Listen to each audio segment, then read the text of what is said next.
राम राम साथियों, आज की इस वीडियो में एसएससी जीडी 2024 से रिलेटेड कुछ बड़ी अपडेट्स के ऊपर हम बात करने वाले हैं। और सबसे पहले हम बात करने वाले हैं ट्विटर इम्पैक्ट को लेकर कि जो ट्विटर कैंपेन आपने चलाया था रिजल्ट को लेकर, उसका क्या कुछ इम्पैक्ट एसएससी के ऊपर पड़ा। तो कल तक आप सभी कैंडिडेट्स ने मिलकर 1,80,000 प्लस ट्वीट्स और रिट्वीट्स यहां पर कर दिए थे। अब अपने आप में ये एक बहुत बड़ा नंबर है, 1,80,000 प्लस। यहां पर ये सीधा दिखाता है कि सभी जो कैंडिडेट्स थे वो एकजुट हो गए, सभी टीचरों ने मिलकर और सभी कैंडिडेट्स ने मिलकर आखिरकार इस मुहिम को सफल यहां पर बना दिया। अब 1,80,000 प्लस ट्वीट और रिट्वीट काफ़ी होते हैं किसी भी सोए हुए डिपार्टमेंट के कान के अंदर अपनी बात को पहुंचाने के लिए। सो आपकी जो बात है ये तो आप यहां पर बेफिक्र रहिए, एसएससी तक 200% यहां पर पहुंच चुकी है। अब यहां पर इसका जो इंपैक्ट आएगा कि एसएससी के ऊपर इसका क्या असर हुआ, एसएससी इसके ऊपर क्या रिएक्ट कर रही है,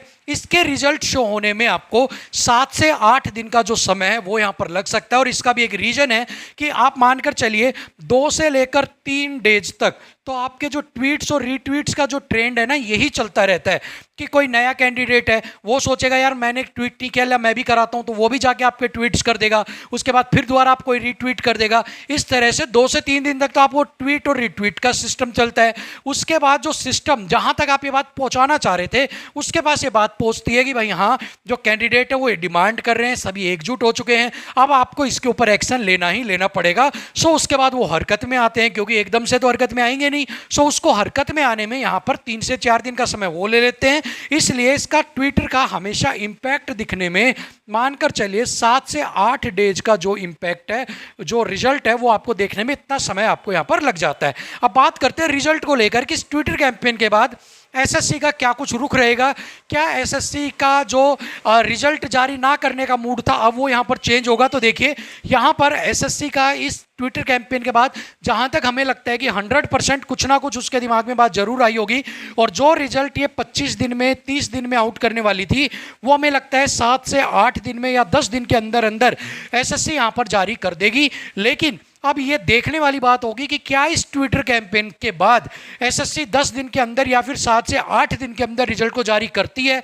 अगर रिजल्ट जारी 10 दिन तक भी नहीं होता है, 8-9 दिन तक भी नहीं होता है, तो यहां पर फिर एक बड़ी जरूरत पड़ जाएगी एक बार फिर से कुछ नया सोचने की, और एक बार फिर से ट्विटर के ऊपर एक बार दोबारा से सारे बच्चों को जाकर अपने रिजल्ट के लिए एक बार फिर दोबारा से जोर लगाने की। लेकिन यहां पर जैसा हमें लगता है कि आपका जो रिजल्ट है वो एसएससी इसी ट्विटर कैंपेन के बाद निकाल देगी, क्योंकि एसएससी नहीं चाहेगी कि वो दोबारा से बच्चों को और आग में घी डाले और ज़्यादा भड़काए। रिजल्ट तो यहाँ पर आउट करना ही करना है। सो वो चाहेगी कि ट्विटर कैंपेन के बाद यहाँ पर 7 से 8 दिन के अंदर कर दिया जाए, ताकि बच्चे भी शांत रहें और जो बच्चों की डिमांड है वो भी यहां पर पूरी हो जाए। ठीक है, सो ये 7 से 8 दिन वेट करना पड़ेगा, उसके बाद इंपैक्ट का यहां पर पता चलेगा। अब बात करते हैं जॉब फॉर ऑल। अब बहुत जगह आपको यूट्यूब पे एक चीज देखने को मिल रही है, अब खुशखबरी है, हर जगह आपको अब हर बच्चे को जॉब मिलेगी, हर बच्चे को जॉब मिलेगी। अरे भाई, जब भंडारा होता है ना उसके अंदर भी सारे जो जीवने जाते हैं ना भंडारे में, उनको भी पूरे को सबको प्रसाद नहीं मिलता।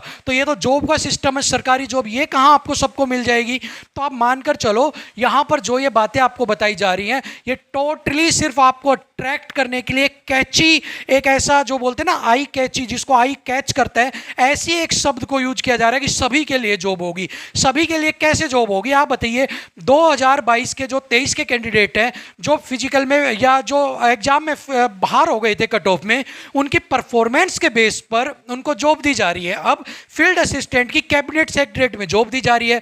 अब आप मुझे एक बात बताइए, वहां पर 57 लाख लोगों ने फॉर्म को फिल किया था। अब 57 लाख में से आप मानकर चलिए जो एग्जाम दिए उसके बाद फिजिकल के लिए बुलाए गए थे शायद आई थिंक 4,70,000 प्लस शायद समथिंग कुछ कैंडिडेट्स को बुलाया गया था। ऐसे में फिर मेडिकल में तो क्या इतनी पोस्ट हैं कि हर बच्चे को जो एग्जाम की कट ऑफ से बाहर था उसको जॉब मिलेगी। सो यहाँ पर यह कहना कि सभी बच्चों को जॉब मिलेगी गलत होगा, क्योंकि यहाँ पर कौन नहीं चाहेगा कि मुझे जॉब ना मिले। लेकिन यहाँ पर कुछ सिलेक्टेड कैंडिडेट्स को जॉब मिलती है। यहाँ पर जो वैकेंसी होती है वो 1000, 700, ठीक है, 1200, 1500 या 500, 400, इस तरह से यहाँ पर वैकेंसीज होती हैं, और उसी के जो बेस है उसके ऊपर आपको जो डायरेक्ट रिक्रूटमेंट के लिए यहाँ पर बोला जाता है। सो सबसे पहली बात कि सभी को जॉब नहीं मिल रही है, ये बहम आप निकाल दीजिए। जो आपको कह रहा है कि सभी को जॉब मिलेगी, वो नालायक की बेवकूफ़ आदमी है। मैं कह रहा हूँ कि वो बिल्कुल दोगला आदमी है जो दो तरह की बातें कर रहा है। एक तरफ आपको कह रहा है सबको मिलेगी और दूसरी तरफ बोलेगा कि मेल आ रही है सिर्फ परफॉर्मेंस बेस पे। अरे भाई, सभी की परफॉर्मेंस अच्छी थोड़ी ना हो सकती। तो ऐसे दोगलेपन का जो है ना इलाज करो, उस दोगलेपन के चक्कर में मत पड़ो। सभी को जॉब नहीं मिलेगी। कल से बच्चे परेशान हो रहे, सर मेरे पास मेल नहीं आया, मेरे पास मेल नहीं आया। सो ऐसे इंसानों के चक्कर में जो गलत इंफॉर्मेशन आपको देते हैं, तो आपको ऐसे ही परेशान यहां पर करते रहेंगे। सिर्फ उनको लगेगा कि हाँ इसकी परफॉर्मेंस अच्छी है, चाहे वो एग्जाम की हो, रिटन एग्जाम की हो, किसी भी बेस पर अगर उनको लगेगा तो ही आपके पास मेल आएगा। अदरवाइज कोई कंपलसरी नहीं है कि आपके पास मेल नहीं आया और आपके दोस्त के पास आ गया, या आपके दोस्त के पास आ गया आपके पास नहीं आया। सो यहां पर ये सिर्फ और सिर्फ वो डिसाइड करेंगे कि आपको किसको मेल भेजना है, किसको मेल नहीं भेजना। और सिलेक्टेड 1000, 500, 700 बस इतने लोगों को मेल आएगी, इससे ज़्यादा को मेल आपके पास नहीं आएगी। ठीक है ना। सो सभी को जॉब नहीं मिलेगी, सिलेक्टेड कैंडिडेट्स को मिलेगी। अपने अगले एग्जाम की तैयारी करो, फालतू के चक्कर में मत पड़ो। अगर आपकी परफॉर्मेंस अच्छी होगी तो आपको जरूर मौका मिलेगा। अगर आप पीछे अच्छा नहीं कर पाए तो इस एग्जाम में और भी अच्छा करो, ताकि आपकी परफॉर्मेंस बेस पे आपको मौका यहाँ पर मिल सके। ठीक है ना। सो ट्रू और ऑथेंटिक खबर आपको दे दी है। बाकी कोई अपडेट होगी तो जरूर मिलेंगे। तब तक के लिए थैंक यू सो मच। नमस्कार।